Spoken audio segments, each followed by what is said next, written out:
Bienvenidos todos. Gracias por elegirnos, como diría Antena 3. A estas horas. Estáis en lo que, Dani y yo denominamos la anticharla. Es decir, esto que veis ahí es la dinámica de la charla, Claro. ¿vale? Nosotros tenemos una ruleta, le vamos a dar a un botón y según lo que salga hablaremos del tema que está predefinido en la ruleta, ¿vale? Hay un slot o slot, o ¿cómo se dice? ¿Qué? Slot. Ah, slot. Un slot en el que es lo que quiera el público. Con lo cual, vosotros podéis, y os animo a hacerlo, que nos preguntáis lo que se os ocurra sobre, evidentemente tiene que tener algo de componente de tecnología y de derecho, no me preguntéis sobre... Los buses para después de para Madrid. No sé, lo que queráis, pero que tenga cierta vinculación o os preocupe a vosotros por cuestiones jurídicas, ¿vale? Entiendo que venir a una clase jurídico-tecnológica, o como queramos definirlo, es una cosa extraña y son las 4 de la tarde del sábado, estamos un poco cansados. Por lo tanto, vamos a hacerlo dinámico. Y para fomentar la participación, tenemos gominolas. El que participe, le damos gominolas, ¿vale?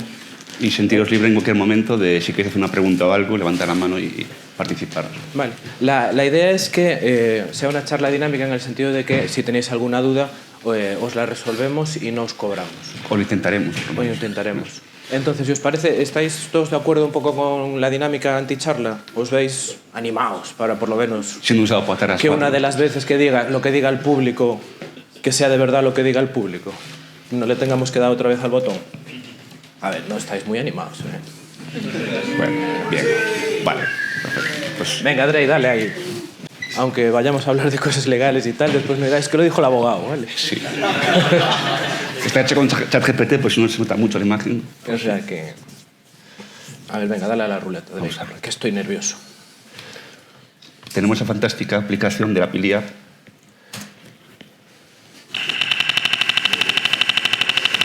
Bueno. Lo que diga el público. ¡Wow! No está trucado, no está trucado. ¿Alguien se anima a lo que diga el público? El chico. Ahí, el chico.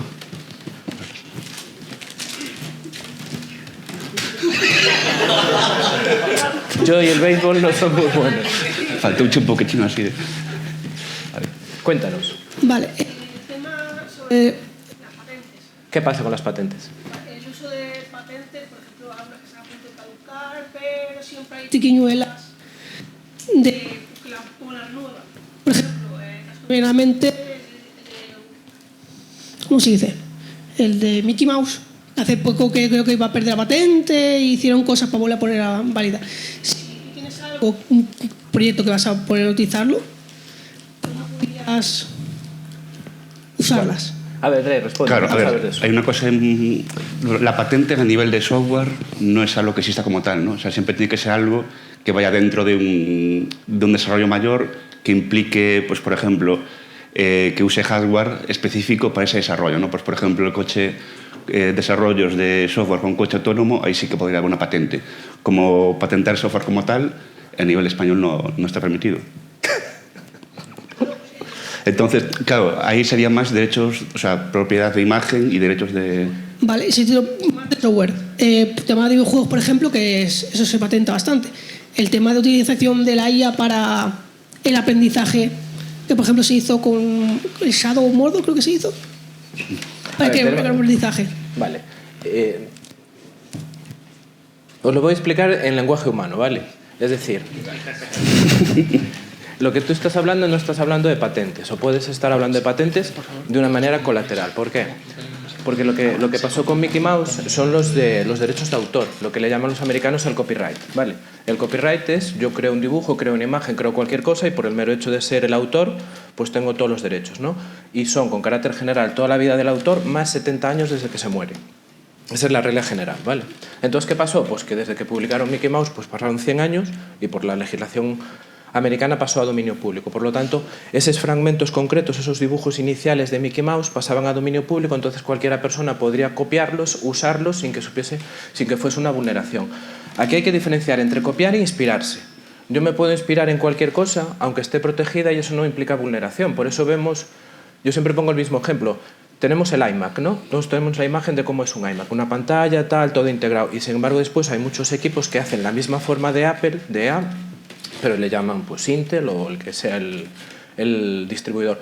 Porque se inspiran, no copian exactamente. Tiene que haber ciertas diferencias y tal, y por lo tanto la legislación permite lo que es la inspiración y no la copia. Lo que tú dices en relación con la patente de software como tal, como dijo Drey, el software en Europa como tal no se puede patentar. ¿Por qué no se puede patentar? Porque dos personas que no sean amigas ni se conozcan ni nada pueden estar haciendo el mismo código en dos lugares distintos y llegar exactamente a la misma solución con las mismas líneas. Es prácticamente imposible, es como jugar a la ruleta rusa y que te pase eso, ¿no? O como venir a una conferencia y que el conferenciante pues ponga una ruleta, ¿no? Es casi imposible, ¿no? Entonces, por eso en Europa no se permite, en Estados Unidos sí que se permite. Pero como los abogados somos así, hay una triquiñuela para patentar el software, que es meterlo, como dice Dani, dentro de un hardware.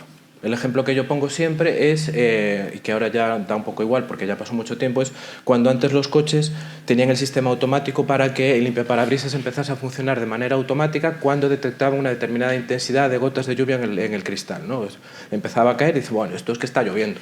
Y se activaban automáticamente los limpiaparabrisas. Pues ahí el software que hace que el hardware que se monte en el ordenador de a bordo del coche hace que se enciendan los aspersores y todo este tipo de cosas, eso se puede patentar de manera indirecta. Lo otro que dices tú de los videojuegos, en los videojuegos es interesante porque en los videojuegos se mezclan varias categorías de protección. Tenemos los derechos de autor para los dibujos, tenemos la protección del software como tal, en lo que estamos hablando ahora. Por lo tanto, lo que se protege son los distintos elementos por separado. Por eso hay muchas inspiraciones en videojuegos de unos a otros que no suponen vulneración, pero lo que no podemos hacer es copiarlo directamente. Pero, como veremos, si sale en la ruleta, porque esto es otra cosa, a la inteligencia artificial o cualquier otra cosa, tú le pides algo que esté exactamente como el copyright y te dice no te lo puedo hacer porque supone una vulneración de los derechos de no sé qué. Pero dices, inspírate en, o que se parezca a, o que tenga 5 dedos en vez de, o lo que sea, ¿no? De hecho, nos pasó para la charla esta. Entonces ahí sí que cuela, ¿vale? No sé si respondimos a tu duda. Si no, quizás, tal vez. Dime un ejemplo real en donde lo quieras aplicar. No sé, cualquier cosa que desarrolles o así. ¿Tú qué quieres? ¿Quieres proteger lo que desarrolles? No, sino que tú desarrolles algo y te impidan publicarlo porque ya está patentado por algún lado. O sea, por ejemplo, lo de último de Pokémon con Padball, que era capturar Pokémon, o bichos. Vale, pero ahí lo que está... Pero es que utilizamos el concepto... Vamos a homogenizar la terminología. Sí. En esta sesión hoy vamos a decir que todo es patente, ¿vale? Es que a mí me vuela el cerebro cuando me dices patente. Sí. No es patente. Entonces, vamos a homogenizar que patente igual algo que está protegido y que no lo puede usar sin autorización de la persona, ¿no? Pues ¿qué pasó ahí en Pokémon? Porque lo que está protegido es la dinámica del juego. El que creó el Pokémon y dice cómo son las reglas del juego, lo que tienes que hacer, lo que no tiene que hacer, las funcionalidades, las características, está protegido por derechos de autor, está registrado. Entonces nadie puede usar eso exactamente sin la autorización de esa persona. Lo que tú quieres hacer, pues tienes que pedir una licencia. Igual que cuando tú quieres vender muñequitos de He-Man, o lo que, bueno, a lo mejor vosotros no sabéis qué es He-Man, pero ¿entiendes lo que te quiero decir? Que si está protegido, lo que tú tienes que hacer, si ves que algo se parece mucho, lo que tú lo quieres usar porque ya está y te parece que está muy bien y lo quieres adaptar a tu proyecto, lo que tienes que hacer es ponerte en contacto con la persona, la distribución o el que sea el titular y decirle, oye, hazme una licencia que no me arruine. Y a partir de ahí sí. Y si no, pues tienes que hacerlo parecido, pero que no sea exactamente igual. Y entonces después entro yo y discutimos y tal, y a ver si lo aceptan. ¿Vale? Vale, gracias. ¿Alguien había levantado también la mano por detrás? Sí. Si en la aplicación en la que trabajo, en el proyecto de trabajo, hay alguna fuga de seguridad, algún problema legal, ¿qué responsabilidad tengo yo como desarrollador de esa aplicación que ha participado en ese desarrollo? Ahí, a ver, ¿en qué sentido? ¿De filtración de datos? Sí, por ejemplo, ¿algún riesgo? Sí. Claro. Eso sí que teníamos algo de eso en la presentación. Pero bueno, por ejemplo, no sé, suele ser común a veces en algunos proyectos que tú tengas imagínate, tienes una base de datos y tú internamente para pruebas te haces un backup en tu propio ordenador de esa base de datos. Imagínate, tú te descargas, tienes esa base de datos en un servidor, tú te descargas y ya tienes en tu portátil una copia de esa base de datos o parte de esa base de datos. Claro, tú realmente estás sacando de una parte de una zona de seguridad que está controlada más por la empresa a tu ordenador, a un ordenador portátil que ya no va a estar tan controlado como si estuviese en el servidor de base de datos, y eso, claro, si tu portátil lo pierdes o alguien accede a tu portátil, tiene acceso a esos datos. Y por ejemplo, otro caso pues, sería cuando un desarrollo de software tiene impacto con lo que es la salud de las personas, ¿no? Hay un caso, por ejemplo, en Francia habían desarrollado una máquina de quimioterapia que por un fallo de software tenía 100 veces más la dosis necesaria en unos casos. ¿Eso qué pasó? Que 6 personas murieron por ese caso. Entonces, ahí serían desarrollos de software o hay acciones en el software que al final están impactando tanto en la seguridad, tanto a nivel de protección de datos, como en la seguridad de la propia de las personas, ¿no? Por ejemplo, cuando fue el despegue de la nave Ariadne, que por un problema en la conversión de datos, es por todos los pocos despegue. También fue un fallo software que tuvo implicaciones sobre la seguridad y sobre la vida de las personas, ¿no? Entiendo que vas por ese... Sí, ese caso, un caso, por ejemplo, como el de la quimioterapia, por ejemplo, es mía, es de la empresa, me pueden buscar a mí. Ahí os voy a dar una recomendación que siempre que os encontréis con esto, es bueno que os hagáis las preguntas. No, primero, ¿soy trabajador por cuenta ajena o soy autónomo? ¿Qué eres? ¿Autónomo o cuenta ajena? Cuenta ajena. Estás haciendo el programa por cuenta ajena, ¿no? Sí. Vale. ¿Estás utilizando los dispositivos de la empresa? Sí. ¿Estás utilizando el entorno seguro de la empresa? Sí. ¿Estás siguiendo las instrucciones de la empresa? Sí. Entonces la responsabilidad es de la empresa. Vale. Next question. Gracias. ¿Seguirá siendo así después de que CRA se implante? ¿Cómo? ¿Qué es? El Cyber Resilience Act, la legislación europea sobre ciberseguridad.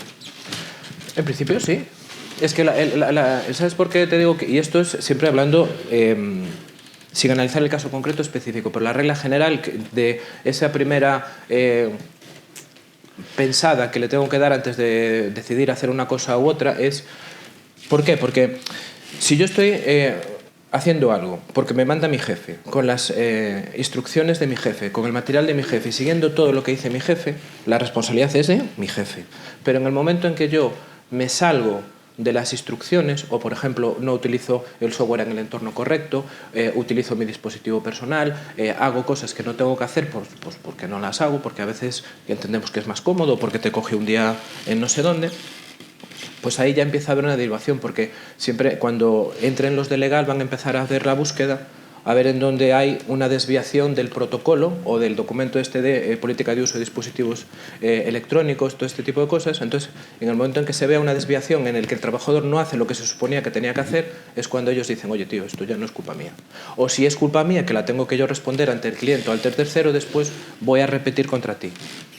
Probablemente te despidas si es una cosa muy grave, y si no es una cosa muy grave pues te pondré una sanción y a lo mejor te pido que me compenses por lo yo que tuve que compensar, ¿no? Es como cuando nosotros tenemos un accidente de tráfico, hay una leyenda urbana que dice que si tú vas muy borracho o muy drogado o muy no sé qué, el seguro se echa para atrás, ¿no? Pues no es verdad, el seguro siempre paga, lo que pasa es que después te reclama a ti. Y en una situación normal que tú tienes un accidente, pero por lo que debemos tener, el seguro paga, que por eso está, pero después no tiene capacidad de reclamarte a ti. Entonces, en este contexto es lo mismo. Si yo estoy haciendo las funciones que me dice mi jefe con la tecnología y con todo en lo normal, pues no... ¿Sabes? Es tu trabajo y, bueno, fallos los tiene todo el mundo. ¿Cuán estrictos es? Porque en la vida real hay muchas veces que, por ejemplo, tú tienes el dispositivo del trabajo, pero te has dejado el portátil en la oficina y tienes una incidencia y usas el de tu casa. Ya estás saliéndote del protocolo. Entonces, ¿cuán estrictos deberíamos ser para estar...? O sea, que tampoco es que yo trabaje con datos muy sensibles, pero ¿cuán estrictos deberíamos ser? A ver, yo creo que tenemos que aplicar la regla del sentido común. porque es lo que dices tú, de manera esporádica, pues a lo mejor estoy malo, ¿sabes? Y siempre tengo que trabajar, por ejemplo, si trabajáis en empresas como esta muy grande que hace ropa, que tiene un búnker en una zona de Galicia que no quiero recordar, en donde todos los datos están allí almacenados y que no se puede salir, ¿no? O en otras de aviación, etcétera, que todos conocemos, de seguridad del ejército y tal, que normalmente trabajan in situ y no puedes salirte de su red. Tú imagínate que por lo que sea se te olvide y no te conectas a través del VPN que ellos te dicen que te tienes que conectar y pasa cualquier cosa. Pues ahí el sentido común es lo que aplica. Lo que pasa es que depende de la gravedad de la consecuencia, tu jefe estará más o menos cabreado. Entonces, en función de eso, pues te habrá una advertencia 1, una advertencia 2 o la hemos fastidiado.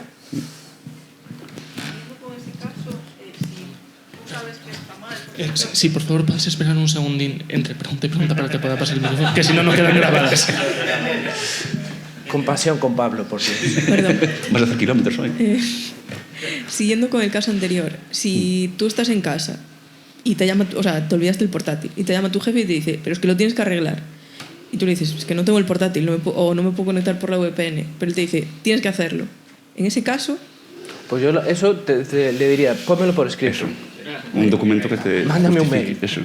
Mándame un mail con las instrucciones en la que me obligas a hacer una cosa que se está saliendo del protocolo que después me puedes pedir responsabilidades. Claro, porque normalmente es un protocolo que tú firmas al principio y te obligan a ello. Entonces, claro, cuando firmas una cláusula de no voy a usar mi equipo personal para el trabajo, o no voy a usar mi equipo del trabajo para cosas personales, pues claro, si tu jefe te sugiere o te obliga a que lo hagas, pues bueno, ten un documento fehaciente, porque no, si no, claro, después como demuestras que tu jefe te lo dijo, si él dice, yo no...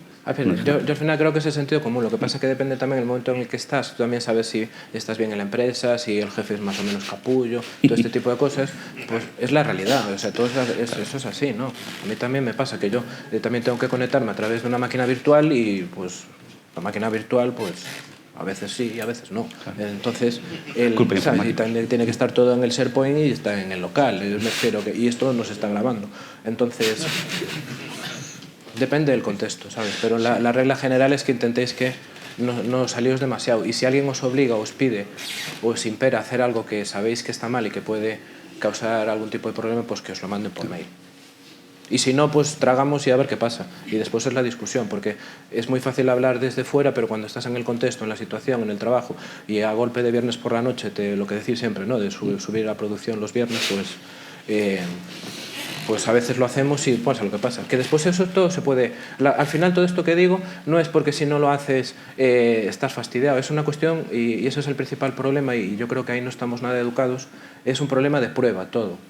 De acreditar que las cosas son como tú dices que son y no es la palabra de uno con la del otro. Y dependiendo de la jerarquía, pues la palabra de uno es más grande que la palabra de otro. También depende de tu rol en la empresa. Si eres el único que sabe esa tecnología, ¿entendéis lo que quiero decir? Es verlo un poco con sentido común y en cada caso concreto. ¿Más? ¿O le damos a la ruleta? Es que es un tema diferente, bueno, un poco. Vale. Tema de no compartir contraseñas ni nada, que siempre nos hacen hacer 1000 cursos de... Pero, ¿y si tu compañero te pide la contraseña porque necesita hacer esto? Nunca se la compartas. ¿Y si no sé qué? Nunca se la compartas. Pero llega tu jefe y te dice, oye, pásale... Yo me acuerdo en mi trabajo en anterior que teníamos unos tokens que eran personales, pero no, mándamelo que lo necesito para que este compañero... Es verdad, yo quiero mi chuchería.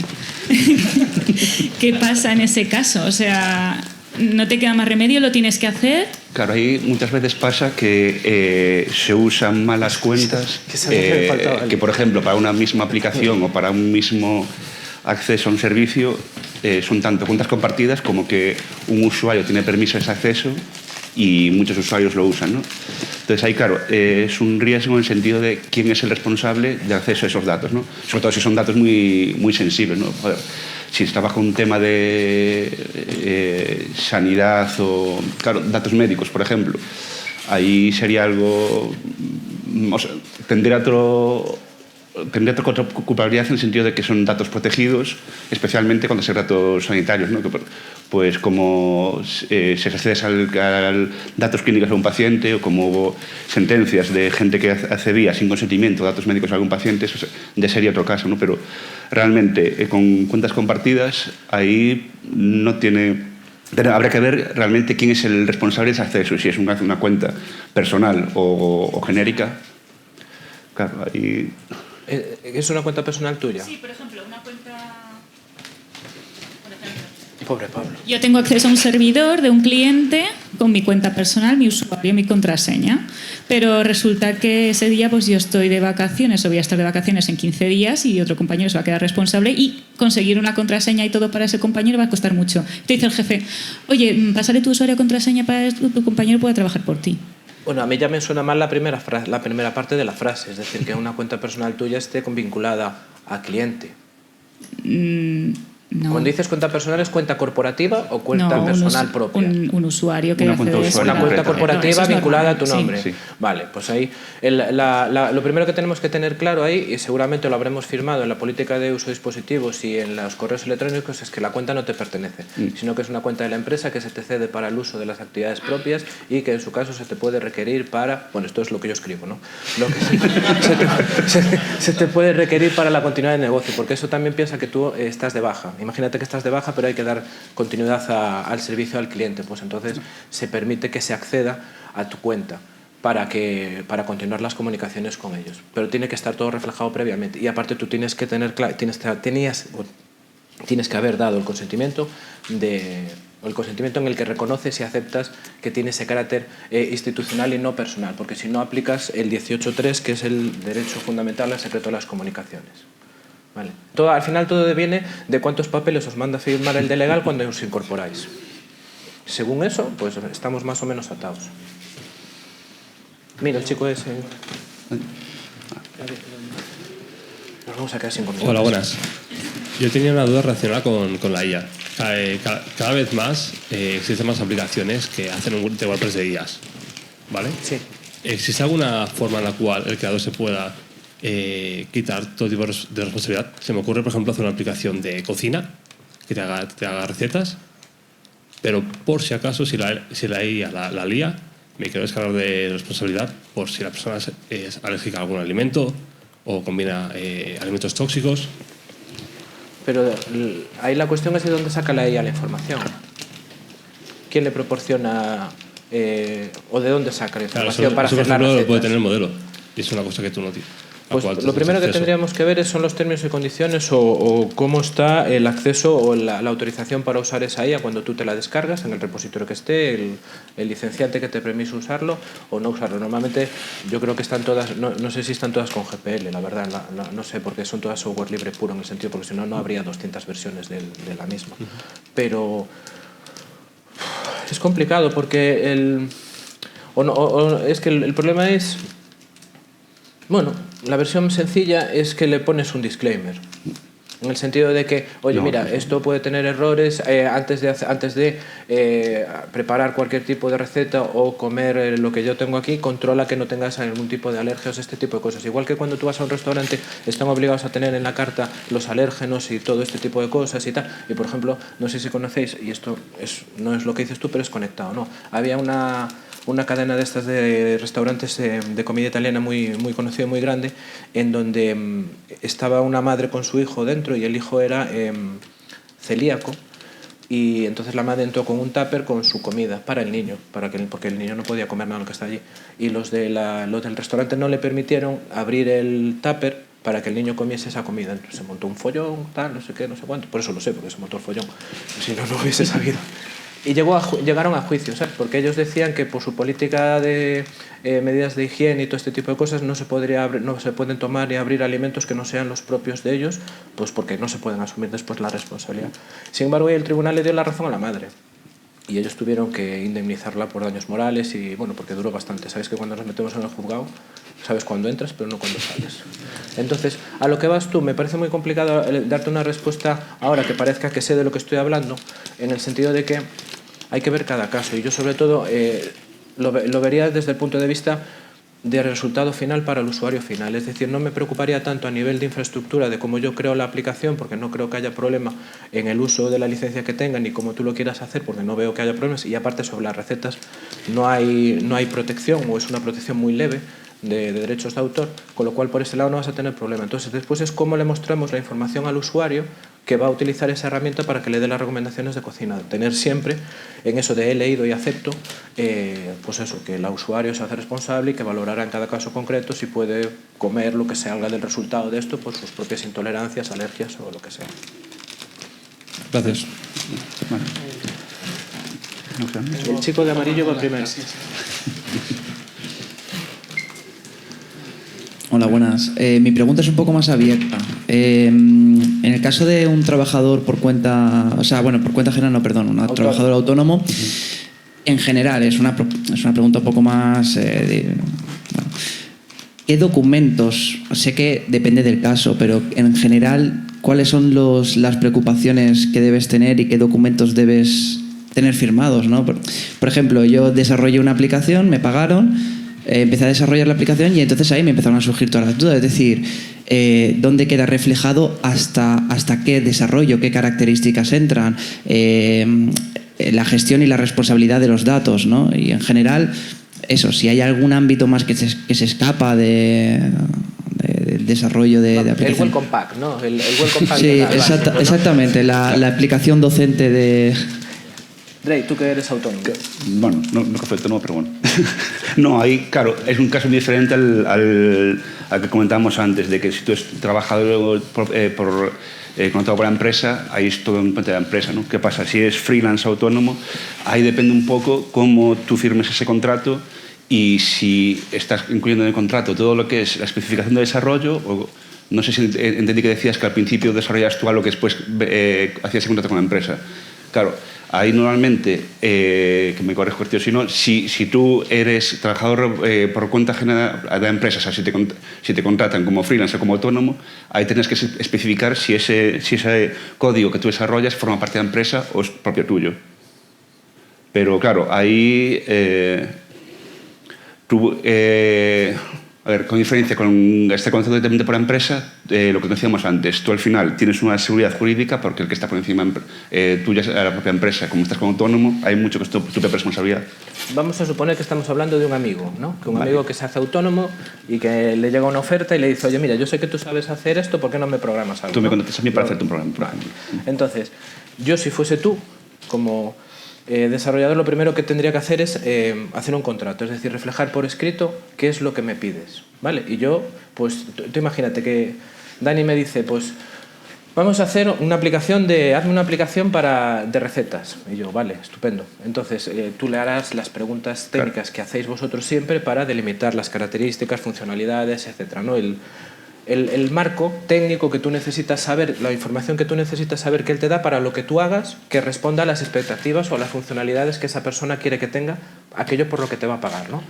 Una vez que tenemos claro eso, pues hay que redactar un contrato, aunque sea lo más sencillo posible, ¿no? Que es básicamente decir, yo, Antonio, no sé qué, no sé cuánto, que vivo en no sé dónde, mayor de edad, se reúne con Antonio, Pepe, no sé quién, no sé cuánto, tal, ambas partes se reconocen plena capacidad para el no sé qué, en base a las siguientes cláusulas. 1. Objeto del contrato. Pues Antonio le encarga a Pepe que realice la aplicación tal para que tenga tantas funcionalidades y específicamente las características se incorporan a este contrato en el anexo 1 que forma parte indisoluble e indivisible del mismo. Pum, y le enchufas toda esa solicitud de requerimientos y tal, ¿no? Segundo, ¿cuánto me paga? Porque vaquiña por lo que vale. Me pagas el 50% cuando firmamos el contrato, otro 25% durante el desarrollo, otro de 25% al final, es decir, tú ahí pactas cuándo, cómo y dónde te paga. Yo os advierto, más de 1000 y pico siempre por transferencia bancaria, ¿vale? Que nos conocemos. Claro. Y ahí el problema sería, sobre todo al principio, dejar muy definido qué es lo que va a incluir ese contrato y qué se va a desarrollar y qué es lo que vas a entregar, ¿no? Como que muchas veces lo que pasa, o sea, lo que decía Cuartillo, muchas veces cuando alguien nos explica qué es lo que quiere, no es realmente lo que quiere. Tú cuando entregas, él te va a decir, pues falta esto, falta esto, falta esto, y tú puedes remitirte al contrato para decir, tú me pagaste por esto y no hay, o sea, y es lo que incluye. Si hay algo mayores, pues ya se podría extender el contrato, hacer o sea, sería ya algo ya pactado, pero sí que sería importante en el momento de que se haga firma que las dos partes coincidan en lo que realmente se va a hacer. Y no después, que se muchas veces después que... ahí si partimos de la frase que siempre decís, que el cliente no sabe lo que quiere y te va a decir, es que esto no, sí, pero no me vale, no chupajo, ¿sabes? Eso es así. Entonces, que al hilo de lo que dice Drey es, Y esto lo extrapolamos a la web, ¿vale? Porque hice muchos contratos en su momento de este estilo de desarrollo web. Ahora quizás, pues bueno, hay menos web y tal. Que es que delimitas el número de versiones o de revisiones que el cliente te pueda hacer incluidos dentro del desarrollo sin que te lo tenga que pagar a mayores. Es decir, tú imagínate que le haces el front de la web y él te dice, pues el botón de la izquierda me parece estupendo, pero pónmelo en la derecha. O quiero que se incluya esto aquí y esto allá. O que la imagen sea así o que sea así. Y tú dices, estupendo, vale, fácil. Se lo haces. A los 15 días te vuelve a decir, me parece bien, pero es que todavía no me... ¿Sabes? Y te puede estar, si tú no se lo delimitas previamente, te puede estar con miles de revisiones. Y en el fondo, si nos ponemos a discutir y vamos al juzgado, puedes perder, porque él te está pidiendo una cosa con unas funcionalidades, unas características, que es muy difícil reflejar en sentido estricto en el documento, que no haya una discusión o una duda, ¿no? Y a veces los jueces no entienden esto, porque cuando estudian para jueces estudian de todo menos tecnología. Entonces, ¿sabes? Y depende de cómo se muestre en sala y cómo se acrediten y cómo nosotros nos hayamos comunicado con las personas, por eso es importante siempre hacer correos, hacer una especie de acta de reunión de las características que le pido, etcétera, para tener siempre después la facilidad de prueba. Entonces le puedes delimitar las veces de las revisiones. Esto en web, pero a lo mejor en desarrollo app lo mismo, las funcionalidades, pues, y que te dé un papelito que diga, vale, admito la versión en el momento del desarrollo hasta la versión 1, que es del día tal, y ya estaba desarrollada estas funcionalidades o características. Si tú posteriormente quieres que te cambie algo que ya está validado, eso no entra dentro del presupuesto y me lo pagas aparte. Y esto evidentemente no afecta al periodo de entrega del producto, porque muchas veces nos retrasamos, pero no porque nosotros no sepamos hacer las cosas, sino porque nos mandan cambiar 17 veces las cosas. Entonces después se te dice, esto te lo pedí para hace 3 meses, ¿sabes? Y con el acento gallego es importante. Entonces, eso es un poco lo que y después, la siguiente fase, pues es la cláusula que más me gusta a mí, que es la cláusula de propiedad intelectual, ¿no? Y después hay otra que es la cláusula del acuerdo de nivel de servicios. En la cláusula de propiedad intelectual, si tú, él te puede decir que eso, si lo buscáis en internet y usáis una plantilla, buscad contrato de desarrollo llave en mano, porque es cuando se hace algo específico para un cliente, ¿no? No es un genérico de desarrollo. Entonces ahí te dirá, no, es que yo me quiero quedar con el código, porque lo que te he pedido es para mí. Entonces ahí discutimos un poco y tal, y tenemos dos opciones, o no aceptar eso y decir que el código es mío, pero que le permites utilizarlo y que no vas a reclamar ningún tipo de compensación económica más allá de lo que te paga en el contrato, porque ya estás compensado con eso, o puedes decirle, vale, el código es tuyo, pero yo tengo la capacidad de reutilizar este código para otros proyectos que yo estime oportunos, siempre y cuando no sean competencia directa tuya. Porque tú puedes usar las mismas funciones, la misma estructura, las mismas características o funcionalidades para un producto diferente, que no tiene que competir con él, pero joder, es un trabajo que te ahorras. Y lo hiciste tú, en el fondo. Entonces, entramos un poco en la discusión. Si yo lo que estoy haciendo es reutilizando código, o librerías, o lo que sea, lo que tengo que tener claro es qué tipo de software me están pidiendo. Si lo que me están pidiendo, que el 99,9% será software privativo, yo tengo que tener muy claro que las cosas que estoy metiendo en ese programa permitan que el software se cierre. Por tanto, si vais a utilizar como librería principal para el trabajo mayor la GPL, nos encontramos con un problema, ¿vale? Puede venir Stallman y nos puede decir, chicos, hay que sacar eso del código, ¿vale?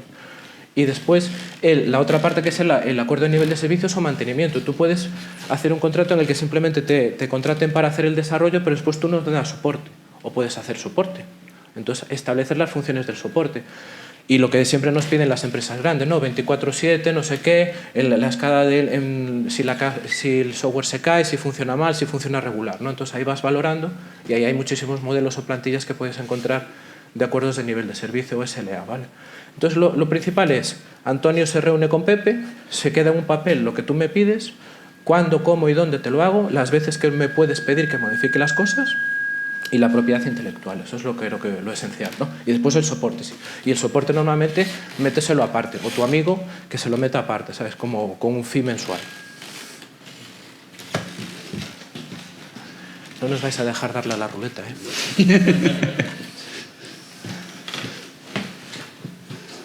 Esos son los riesgos que se corren, ¿eh? Con la ruleta. A ver, no sé si la respuesta es rápida, pero la pregunta es sí.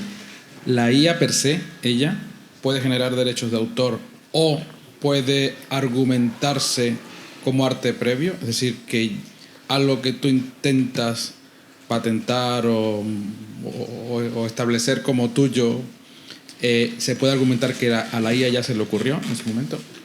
¿Tú qué dices, Drake?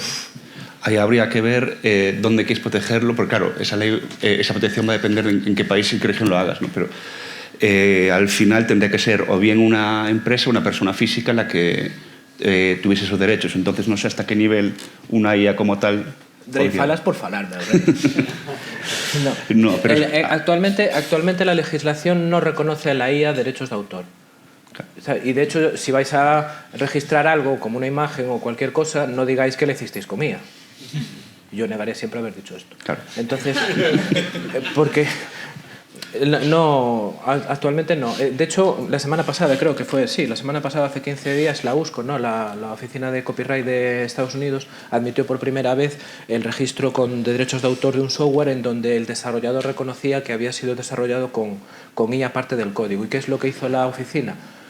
Esas líneas, que no sé cómo lo definieron, esas líneas o esa parte del código que estaba hecho con IA, lo metieron fuera de la protección. O sea, no está protegido, está protegido el resto. Entonces, yo hago algo con IA, no hay derechos de autor de lo que genere la IA. Ni la IA puede, porque no tiene entidad, no tiene personalidad jurídica, no puede, la IA es un ente, hasta ahora, a lo mejor dentro de 5 años Skynet nos domina, pero en este momento no. Y desde el punto de vista del resultado de lo que yo hago con IA, no hay derechos de autor, no es protegible, pero por eso os digo, y nunca lo reconoceré, no digáis que lo hizo la IA, lo decís que lo hacéis vosotros, ¿vale? ¿Por qué? Porque lo que dice la ley en el artículo 5 es que para que haya derechos de autor tienen que haber sido creados por una persona natural, es decir, nosotros. ¿Conocéis el asunto del macaco Naruto? ¿No lo conocéis? Pues es un macaco, buscáis en internet, que pones selfie macaco Naruto. Resulta que un fotógrafo de animales se fue a, no sé si era Filipinas o dónde fue, montó un set estupendo de hacer fotos a unos macacos y estuvo allí pues un tiempo importante y se aburrió, se fue para su casa, pero dejó el set montado. Vino un macaco, cogió la foto y se hizo un selfie. Y el selfie es súper famoso y es muy icónico. Entonces después el señor dijo, esta foto es mía. Y después vino una protectora de animales que dijo, esta foto es del animal y como el animal no puede, lo voy a defender yo. Y se montó un lío jurídico, ¿vale? ¿Por qué? Porque después entró en medio Wikimedia, porque se subió la foto a la Wikipedia. Entonces él demandó a Wikipedia porque estaba usando una foto que era suya y le iba a causar daños económicos y tal. Por un lado, perdió él, porque esto se reguló de acuerdo con dos legislaciones, la legislación de Reino Unido y la legislación de Estados Unidos. En Reino Unido sí que se le reconoce en cierta parte de derechos de autor al fotógrafo y en Estados Unidos no se le reconoció nada. Entonces, ¿cuál fue la...? Por eso digo que aunque parece muy sencillo, sí que hay cosa jurídica por debajo compleja, porque al final llegaron a un acuerdo extrajudicial el autor con la asociación que representaba a los animales, en donde a cambio de que acabara el lío jurídico, este autor daba un porcentaje de los beneficios de publicar o de vender esa foto para el mantenimiento de reservas de animales y tal. Entonces, eso viene un poco al hilo que os digo, de que solo las personas naturales, solo nosotros somos titulares o potenciales titulares de derechos de autor, ni la IA, ni los animales, ni nada, por ahora. Entonces da igual lo que genere la IA. Ni nadie te puede decir, es que eso ya lo generó la IA y ya no hay altura creativa, que es como denomina la ley cuando nosotros utilizamos algo o generamos algo nuevo susceptible de ser protegido. Sí. Ahí dale gominolas. Ay, sí. Va, sí, solo nos quedan dos, ¿eh? Vamos a tener que seleccionar el último. Ya no puede hablar nadie más. Sí. Sí, respecto a lo que comentaba antes de la IA, no son GPL normalmente. Algunas que permiten uso gratuito con ciertas restricciones y eso, pero bueno, normalmente lo que hace es que tú haces peticiones y te cobran por cada petición. Sí. Entonces supongo que ahí la responsabilidad sería del proveedor, lo que supongo que la política ahí depende del contrato, el contrato que tú hayas aceptado con él para la distribución y de dónde él saque que él siempre te va a decir the software is provided as is y no se va a reconocer ningún tipo de responsabilidad porque no sea adecuado o que te cause algún tipo de daño o perjuicio, porque todos ponéis esa cláusula as is. En todas las licencias el software pone this software is provided as is y todo el resto. Y también sobre los derechos de autor con código generado por IA, ¿qué pasa si usas un código que te ha dado la IA que está protegido por derechos de autor porque lo ha aprendido de otro código que sí que tiene... Es que lo que genere la IA no está protegido. Claro, pero no lo ha generado, lo ha generado la IA, pero en realidad ya está protegido por el autor original. Tú lo subes y la IA lo mejora. No, pero el código es el código que sea el mismo. No entiendo. Usa código protegido la IA. Claro. Para generar la el IA código usa código protegido, pero la IA es un ente que a nadie le dio al botón, usa este código.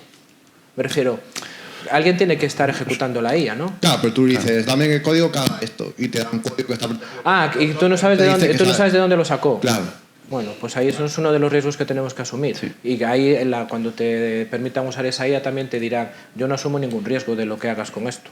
Entonces tenemos que valorar si es más o menos sensible, si es un proyecto personal, si es una cuestión de empresa. Si yo estoy trabajando para mi empresa, como me comentaba Dani alguna vez, y de repente alguien sube unas líneas de código que no son propias o adecuadas de haberlas hecho él porque conoces a la persona, como programa y tal, y te suena raro, pues está hecho. Corremos un riesgo de utilizar la IA como alguien que nos va a solucionar la vida cuando estamos atascados y no sabemos desarrollar algo en concreto y le pedimos que nos lo saque. Si después nosotros no lo revisamos y no lo testeamos y no le damos un toque personal nuestro, porque ahí, ¿cómo podemos salvar o evitar ese problema que acabas de comentar? Lo que me devuelva, lo reviso, lo cambio, lo modifico y entonces ya no es exactamente lo mismo y nosotros podemos justificar que hemos intervenido ahí, que es una cosa nuestra, ¿vale? Sí. Pero el código en sí, volvemos a lo de antes, el código en sí, las líneas de código en sí no están protegidas, no son susceptibles de ser protegidas, por lo que decía antes, porque dos personas pueden programar exactamente lo mismo sin haberse copiado unos a otros. Podemos hacer la misma función con los mismos parámetros, las mismas letras, en el mismo lenguaje y no nos hemos visto y ni sabemos que existimos. Con lo cual, el código fuente como tal no es susceptible de estar protegido. Se protege el resultado, es decir, el programa que se ejecuta usando ese código. Con lo cual, no debemos tener miedo en el sentido de que vulnerar derechos de autor, pero podemos tener miedo en las consecuencias que vengan derivadas de que si lo que nosotros lanzamos con eso es una mierda o nos causa un problema al cliente, ¿sabes? Entonces después tenemos que responder. Eso es como si tú subes algo y sabes que está mal y lo subes y dices, bueno, pues es que no tengo más tiempo y lo tiras para arriba, tienes que asumir la responsabilidad. Igual que cuando te saltas un semáforo en ámbar, dices, bueno, malo será. Eso es lo que en penal decimos dolo eventual. Lo hago y no quiero que pase nada, pero si pasa, pues tengo que comérmelo. Claro, que es lo que dice un poco, que hay que ser un poco críticos con eso, que por ejemplo, antes con Stack Overflow, pues tú te fiabas, o sea, buscabas que te encajaba más en Stack Overflow, pero aparece como que ChatGPT lo que dice va a misa y eso... claro, hay que ser críticos con lo que está resolviendo la IA porque igual funciona para el caso concreto que tú estás generando, pero no para el resto. Entonces, sería un poco por esa parte. Y también con el código generado hay que tener cuidado con el tema, entrando un poco con el tema de licencias, que muchas veces tú pides a ChatGPT que te haga un arquetipo de código o algo así y te puede incluir dentro de esas licencias versiones de código que tú no puedes usar libremente después para proyectos productivos. Tú para proyectos personales sí, pero hay licencias que puedes usar tú gratuitamente, pero después hay librerías, por ejemplo, en versiones de Java que son para generar PDFs que tú puedes usar gratuitamente para uso personal, pero no para uso profesional, ¿no? Y hay muchos arquetipos que tienen empresas o incluso administraciones públicas que contienen esas versiones de librería que no podrías usar para algo de ese estilo, ¿no? Entonces, también por un lado, el saber que el código que te genera tienes que ser cuidadoso con él, y otra parte, el tema de licencias que puedes incluir por incluir otras versiones o otras librerías, otras versiones de librerías, no cumplir con la licencia, ¿no? Porque después el problema ahí es, tú imagínate que lo que dice Dani, si tú metes librerías privativas o que necesitas pago para un programa y después el cliente es demandado, va a venir contra ti, ¿sabes? Harán una auditoría de licencias, revisarán si las licencias están bien usadas o no, si tienes la autorización o no, y esto incluso lo podíamos contar con una cosa que teníamos ahí preparada, que es lo de las llamadas a la API y todo este tipo de cosas. No sé si vosotros sois fans de hacer... cosas en 3D y todo este tipo de cosas, ¿no? Que lo que hay es software muy especializado, ¿no? para hacer lo que es la estructura, el mapa, no sé exactamente cómo decirlo, y tú después lo imprimes. Es decir, estoy hablando de software que pagas a lo mejor 500 o 1000 euros de licencia a nivel particular y que te lo descargas de manera más o menos ilegal de internet, lo haces y después te llega una carta escrita por un amigo mío, abogado, que te dice: hemos detectado que usted está utilizando nuestro programa pero no está en nuestra base de datos de clientes, hemos detectado que lo lleva usando desde no sé cuándo, pero asumimos que lo está usando con todas las funcionalidades y esta licencia pues tiene un coste de 1.500 euros al mes y como llevo un año pues me tiene que pagar usted 30.000 euros, y te asustas y vas al abogado y le dices: oye, mira, tal, ¿qué pasa? Entonces vosotros ahí, ¿qué creéis? ¿Que ¿tiene razón esa empresa que te mande esa carta amenazante o que no tiene razón? sabiendo que me he descargado un software ilegal, ¿eh? Y he usado para hacer cosas. ¿Qué creéis? ¿Tiene razón o no tiene razón? Levantamos la mano los que dicen que sí, los que dicen que no, los que dicen depende. Pues depende. Depende. ¿Y sabéis de qué depende? De que nosotros sepamos que esa API se puede conectar a nuestro ordenador. O sea, que desde los servidores del programa se pueden conectar a nuestro ordenador para saber si estamos utilizando o no el software. Si yo lo sabía, pues estoy fastidiado, y si no lo sabía, no estoy fastidiado si no lo consentí, porque es un acceso ilegal a mis datos. Se están metiendo en mi ordenador sin permiso, porque hay una puerta trasera que permite, que eso normalmente lo hacemos cuando vosotros cobráis por llamadas al API, es decir, pues te voy a cobrar 600 euros al mes hasta las 3.000 primeras peticiones. A partir de la petición 3.001, pues 800 o algo así, ¿no? Pero vosotros sabéis y consentís que hagan ese rastreo para hacer el cobro, ¿no? En el contrato que hacemos. Pero si yo me lo descargo ilegal, evidentemente no miro nada, ni he firmado nada, ni he consentido nada. Entonces, en esos casos, si os llega a pasar alguna vez, cuando vayáis a decirle al abogado, le dice, oye, que me había dicho un chico allí, sin ningún tipo de responsabilidad por lo que pueda pasar, que mires a ver si es ilegal que es legal que se hayan metido en mi ordenador para saber cuántas veces lo he utilizado. Pero ¿y si no se meten en tu ordenador y solo es que tu ordenador manda datos? No hay un backdoor, no hay nada. Pero si ellos acceden a tu información y saben que lo estás usando sin tú darle consentimiento, no se puede usar. Vale. Estamos sin tiempo. Pero hoy en día todos los equipos, las lavadoras que están conectadas bueno, a la televisión, todo está mandando una cantidad de datos de locos. Pero todos los aceptamos. Cuando compro una lavadora no hay... Pero cuando usas la rumba sí que aceptas que te mapee la casa. Y ahí en los términos y condiciones de la rumba pondrá que puede utilizar estos datos a efectos meramente estadísticos y de mejora y desarrollo y evolución del producto. Pero es un software pirata que se salta las restricciones y no has marcado ninguna checkbox, pero sigue ejecutando las cosas para las que está pensado. Ya no es tan fácil. Ya. A lo que me refiero es que no nos descarguemos cosas ilegales. ¿Vale? O asumimos riesgos que conlleva. ¿Le damos a la ruleta o tenéis otra duda? Sí, nos hemos quedado... ¿Ya se acabó? Sin tiempo de presentación, sí. Pero dejadme darle una vez a la ruleta. No, os voy a enseñar una cosa respecto a lo que comentabais antes del uso responsable de la IA. Sí. Ponlo lo de la IA. Después os mandamos la presentación para que la veáis, porque ya que la hice... Vale, esto es el ordenador de Drake. Fue acabando de preparar la charla, que queríamos hacer una imagen, bueno, le pedíamos una descripción para una imagen de la que viste ahora de justo de las APIs, ¿no? Y, bueno, por lo que puedes ver ahí, le decíamos que Mufasa le dijese a Simba, bueno, una frase sobre las APIs, y la respuesta fue: no puedo ayudarte a hacer una imagen de un niño sin utilizado sexualmente por un adulto. La relación entre un menor y un adulto es inapropiada y puede contener consecuencias legales. ¿Hay algo más en que pueda ayudarte? Claro, yo le digo, no es de carácter sexual, es un diálogo sobre una discusión de temática legal. Y ahí ya encantado, ya se montó toda la película, que no tenía mucho que ver con lo que pedíamos, pero sí que fue... Y después, sí, la verdad es que lo de la IA es increíble. Después yo le puse este prompt al GPT-4, ¿no? En el que básicamente le explicaba la dinámica de la sesión, ¿no? Que es una ruleta en donde el público asiste, no sé qué, estamos todos contentos y tal, y me saca esa foto, que es una mierda. Entonces le digo yo, necesito que la foto tenga un estilo Simpson. Y me dice, no puedo generar una imagen con no sé qué porque infringe derechos de autor. ¿Y yo qué le pongo? Elabora la fotografía con estilo cómic donde las personas tengan la piel amarilla. Amazing.